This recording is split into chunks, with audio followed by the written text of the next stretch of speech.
चलिए दोस्तों, लेके आ चुके हैं आपके लिए बेसिक टू एडवांस ग्रामर की अगली वीडियो। मैंने आपको जैसा बताया था कि बेसिक टू एडवांस ग्रामर के लिए मैं बैक टू बैक 10 वीडियोस लाऊंगा आपके लिए। तो ये जो 10 क्लास जो आपकी हैं, ये आपके, मैंने आपको पहले ही बताया था कि ग्रामेटिकल पोर्शन को अगर आप देखें तो आपको वर्ग 2 के लिए, सीजीएल के लिए, यानी किसी भी कॉम्पिटिटिव एग्जाम के लिए इनकी आवश्यकता पड़ने वाली है, क्योंकि ये बेसिक टू एडवांस रहेगा। दूसरा इसका यूज ये था कि जो मैं 1 तारीख से इंग्लिश स्पीकिंग कोर्स स्टार्ट करने वाला हूं, अगर आपका बेस स्ट्रांग नहीं है तो उसको इंप्रूव करने में भी ये वीडियोस आपकी हेल्प करेंगी। तो चलिए बिना किसी देरी के अपना अगला टॉपिक स्टार्ट करते हैं। तो जैसा आप देख रहे हैं, आज का अपना अगला टॉपिक है प्रोनाउन। टॉपिक का नाम क्या है? प्रोनाउन। प्रोनाउन क्या होता है आप समझिए। प्रोनाउन, प्रो और ये है नाउन। इट मींस हम ये कह सकते हैं कि नाउन का ही प्रारूप होते हैं। प्रोनाउन नाउन का ही प्रारूप होते हैं। अब यहां पर समझते हैं ये क्या कह रहा है। Pronoun is a word used in place of noun. Pronoun ऐसे शब्द होते हैं जो नाउन की जगह इस्तेमाल किए जाते हैं। क्या कह रहा है ये बता रहा है कि प्रोनाउन वो शब्द होते हैं जो नाउन की जगह इस्तेमाल किए जाते हैं। यहां तक समझ में आया बेटा? ठीक है। जैसे ही, सी, इट, वॉट, हु, सच, ये सारे के सारे वर्ड्स क्या हैं? प्रोनाउन है। ये सारे के सारे वर्ड्स क्या हैं? प्रोनाउन है। जैसे मान लीजिए बॉय, कोई भी लड़का है, जैसे कि राम, तो राम की जगह हम किसका यूज कर सकते हैं? ही का। तो ही क्या हो गया? प्रोनाउन। तो किसी भी सेंटेंस में कोई भी शब्द अगर नाउन की जगह लेता है, नाउन को रिप्लेस करता है, क्या कहलाता है? वो प्रोनाउन कहलाता है। क्लियर? यहां तक कोई डाउट? चलिए अब चलिए आगे देखते हैं कि प्रोनाउन को कितने भागों में डिवाइड किया गया है। तो प्रोनाउन को यहां मैंने आपको बताया है कि टोटल 9 भागों में इसको डिवाइड किया गया है। कौन कौन से? The personal pronoun, the reflexive pronoun, the empathic pronoun, अगला है the demonstrative pronoun, the indefinite pronoun, उसके बाद है द डिस्ट्रीब्यूटिव प्रोनाउन, उसके बाद है आपका अगला द रेसिप्रोकल प्रोनाउन, उसके बाद है द इंट्रोगेटिव प्रोनाउन, और लास्ट में है आपका द रिलेटिव प्रोनाउन। तो ये 9 भाग हैं जिनमें आपके प्रोनाउन को अलग अलग कैटेगरी में बांट दिया गया है। किसको? प्रोनाउन को। सॉरी, किसे बांटा गया है? प्रोनाउन को। समझ में आई बात यहां तक? चलिए आगे देखते हैं कि ये प्रोनाउन होते क्या है और ये कैसे वर्क करते हैं, क्या फंक्शनिंग होती है इन सभी की। तो एक एक प्रोनाउन को अलग अलग डिफरेंट तरीके से समझते जाएंगे। क्लियर? चलिए आगे बढ़ते हैं। चलिए सबसे पहले बात करते हैं पर्सनल प्रोनाउन की। पर्सनल प्रोनाउन क्या होता है वो देख लेते हैं। तो पर्सनल प्रोनाउन में आपके प्रोनाउन आते हैं I, we, you, he, she, it, they. ये सारे के सारे क्या होते हैं? ये सारे के सारे वर्ड आपके पर्सनल प्रोनाउन होते हैं। ठीक है। अब हम देखते हैं कि ये कैसे फंक्शनिंग, इनका कार्य क्या है और क्या इसकी डिटेलिंग रहेगी वो समझते हैं। तो पर्सनल प्रोनाउन को पर्सन के अकॉर्डिंग 3 भागों में बांटा गया है। 3 भागों में। कौन कौन से? First person, second person, third person. Clear? कौन कौन से भागों में बांटा गया है? First person, second person, third person. और अगर बात करें कि नंबर के अकॉर्डिंग, तो आपको पता ही है कि सिंगुलर और प्लूरल। तो हम देखते हैं कि प्रोनाउन कौन कौन से सिंगुलर हैं और कौन कौन से प्लूरल हैं। ठीक है। तो जैसे आई आपका सिंगुलर प्रोनाउन होता है क्योंकि एक व्यक्ति की बात करता है। वी आपका प्लूरल प्रोनाउन होता है। ठीक है। मैं ये नहीं कह रहा कि इनके साथ हेल्पिंग वर्ब कौन सी आएगी, मैं बता रहा हूं पर्सन के नंबर्स के अकॉर्डिंग। ठीक है। एक व्यक्ति है तो सिंगुलर और एक से ज्यादा है तो प्लूरल। ऐसे ही आपका यू आपका कभी कभी सिंगुलर भी होता है और कभी कभी प्लूरल भी होता है। जैसे मान लीजिए मैं आपसे बात कर रहा हूं और आप एक हो। ठीक है। जैसे मैं राज से बात कर रहा हूं तो मैं राज से कहा कि राज तुम्हारी शर्ट अच्छी लग रही है, या तुम सुंदर दिख रहे हो, तो मैंने कहा you are looking so dashing. ठीक है। You are looking so handsome. तो इसमें यू केवल राज है।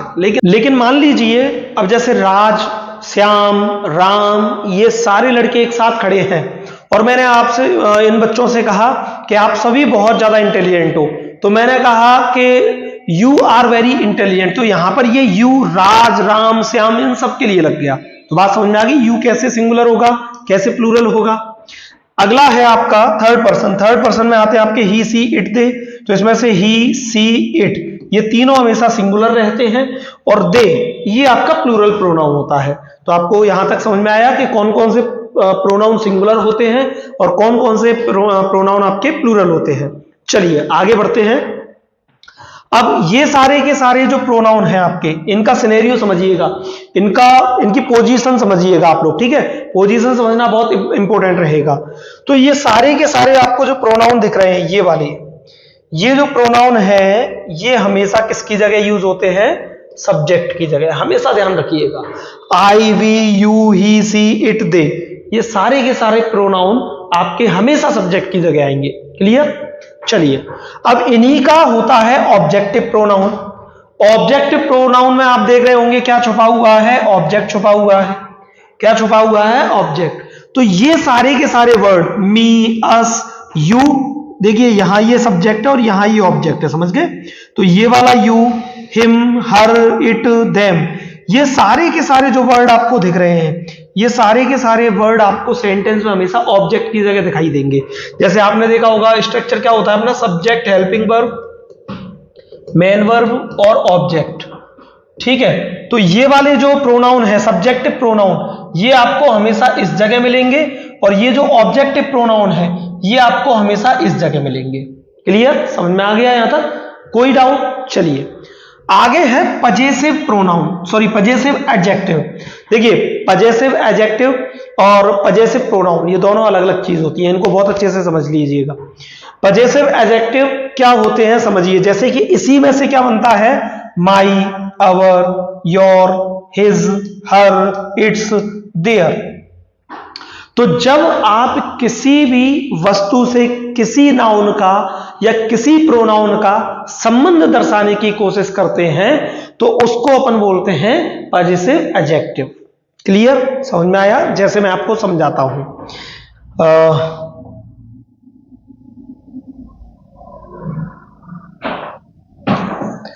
जैसे मान लीजिए मैंने कहा कि ही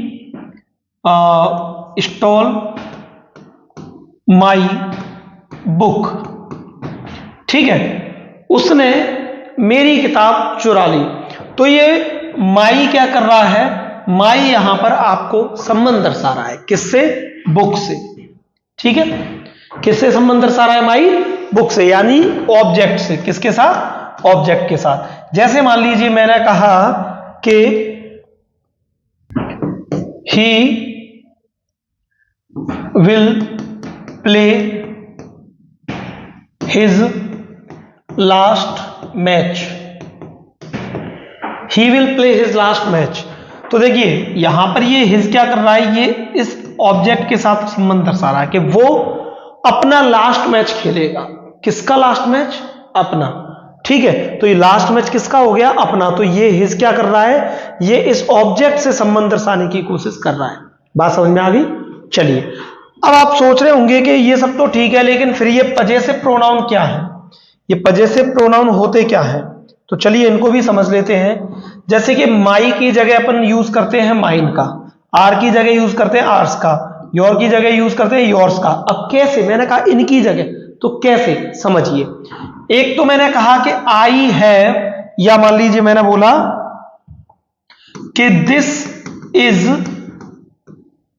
माई बुक।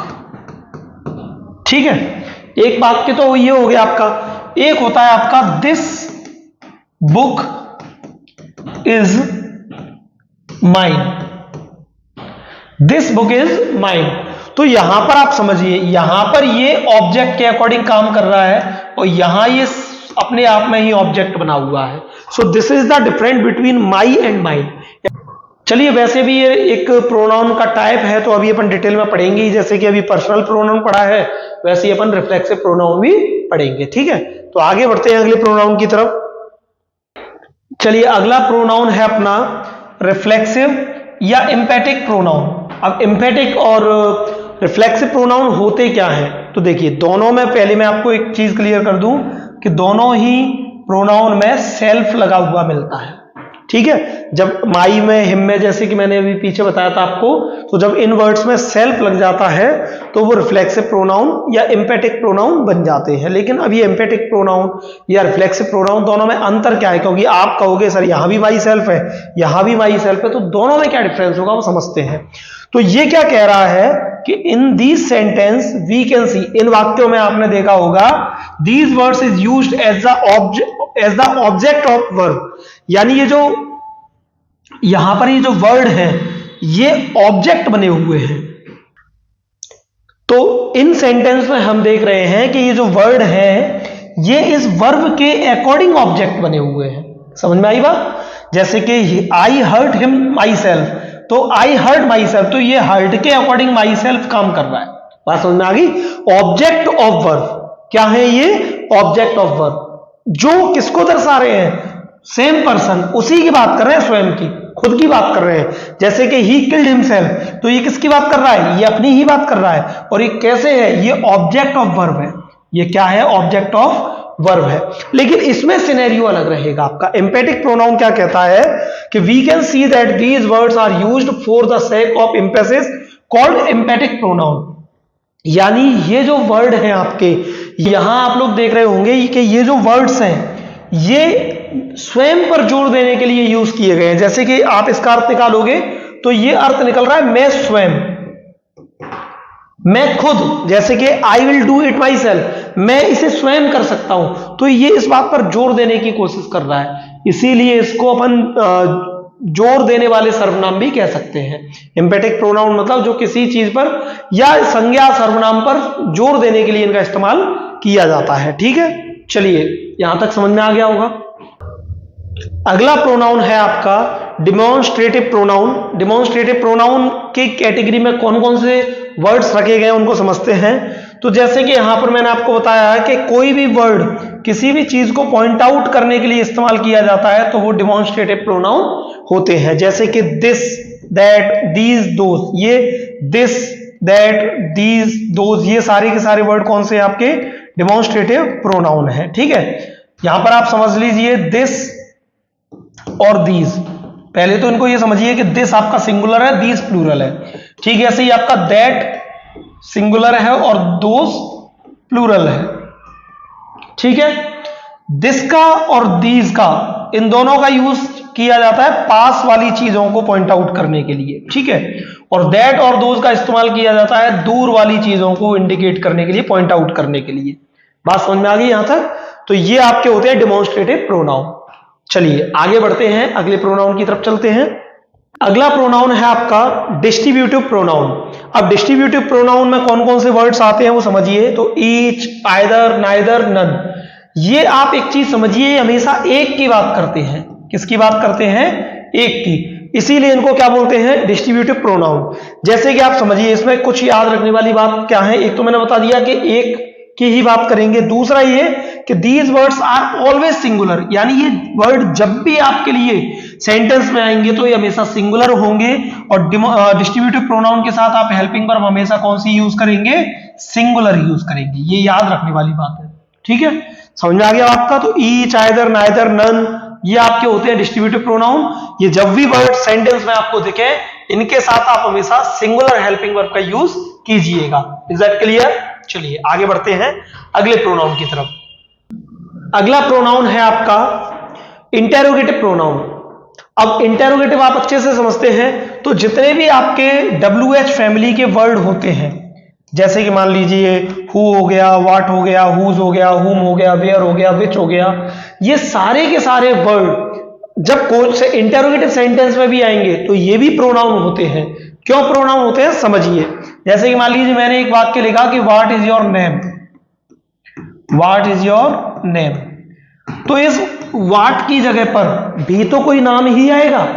तो ये नाम की जगह, नाम मतलब नाउन, तो ये भी तो नाउन की जगह यूज हो रहा है। जैसे मान लीजिए मैंने बोला वेयर डू यू लिव, आपने कहा आई लिव इन जोरा, तो वेयर को किसने रिप्लेस किया? जोरा ने। जोरा नाम है, मतलब नाउन है, इसका मतलब जोरा जो नाउन है वो वेयर को रिप्लेस कर रहा है और वेयर जोरा जो कि नाउन है उसको रिप्लेस कर रहा है। तो जो नाउन को रिप्लेस कर देता है उसको क्या कहते हैं? प्रोनाउन। तो ये वेयर भी आपका क्या हो जाएगा? प्रोनाउन। तो इस तरीके से ये जितने भी वर्ड होते हैं जो आपके WH फैमिली के होते हैं ये भी आपके प्रोनाउन होते हैं और इनको अपन क्या बोलते हैं? Interrogative pronoun. Is that clear? चलिए अगले प्रोनाउन पर चलते हैं। अगला प्रोनाउन है आपका रिलेटिव प्रोनाउन। जैसे कि हु, विच, दैट, हुम। अब आप ये मत बोलिएगा कि सर अभी आपने बताया था कि ये इंटेरोगेटिव प्रोनाउन है, तो वो, हु, विच, हुम, उनमें और इनमें बहुत अंतर है।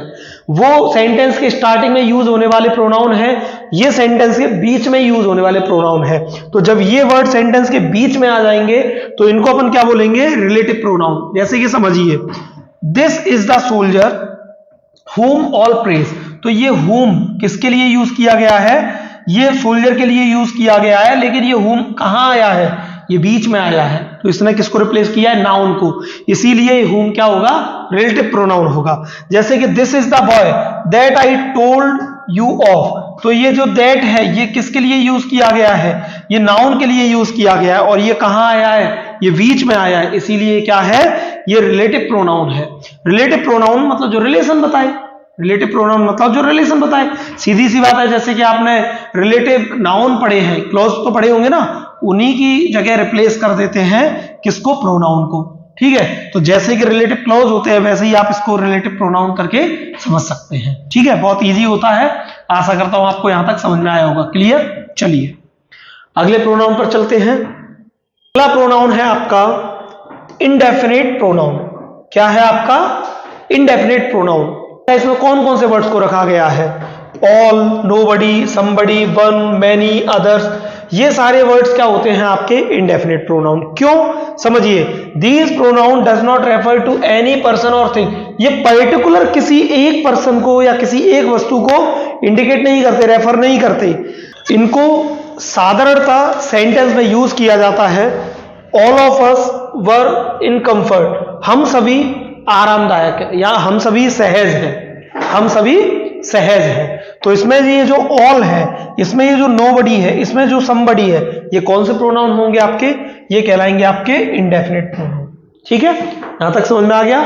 चलिए यहां पर कुछ इंपोर्टेंट बातें प्रोनाउन के अकॉर्डिंग मैंने आपके लिए रखी है।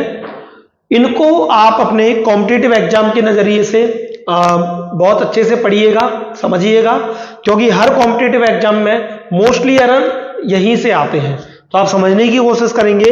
जैसे कि मैंने आपको बताया कि जब प्रोनाउन, बहुत सारे प्रोनाउन एक ही सेंटेंस में आएंगे तो उनका जो सीक्वेंस होगा वो कुछ इस तरीके से होगा। सबसे पहले आप सेकेंड पर्सन को रखोगे, फिर थर्ड पर्सन को रखोगे, फिर फर्स्ट पर्सन को रखोगे। जैसे कि you, he and I R classmates. तो इसमें आपका यू, ही, आई, ये सारे के सारे प्रोनाउन है, इनका सीक्वेंस हमेशा क्या होगा, second person, third person, first person. कभी कभी क्या होता है कि ये सीक्वेंस बिगाड़ के दे देते हैं, फिर पूछते हैं एरर कहां है, तो हम इस सीक्वेंस के अकॉर्डिंग बता सकते हैं एरर कहां है। दूसरा क्या कह रहा है वो, with collective noun we use plural pronoun.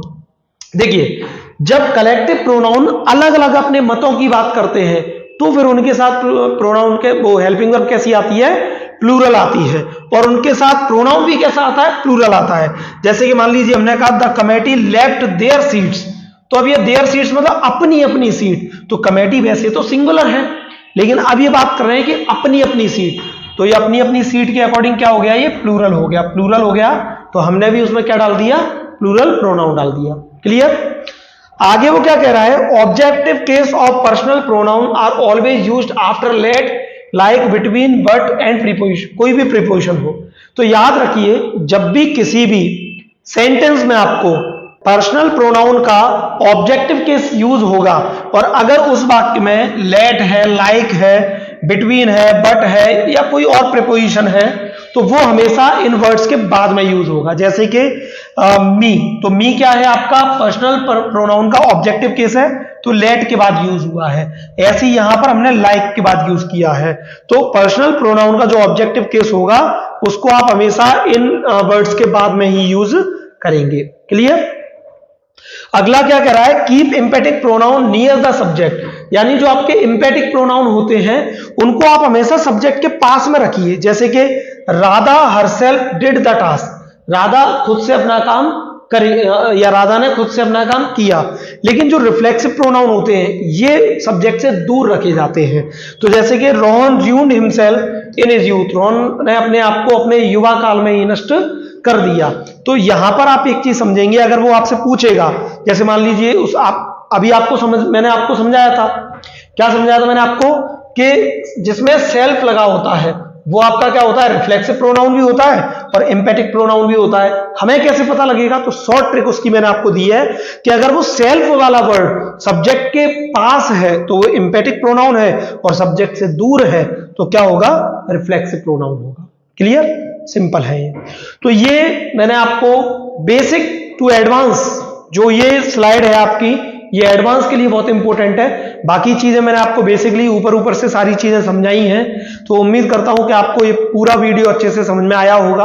अगर आपको कोई भी डाउट हो तो आप टेलीग्राम पे या कमेंट सेक्शन में मुझे पूछ सकते हैं, मैसेज कर सकते हैं, बता सकते हैं कि आपको किस पोर्शन में क्या दिक्कत आई है, तो उसको हम वहां अच्छे से एलैबोरेट कर देंगे। चलिए मिलते हैं अगली वीडियो में।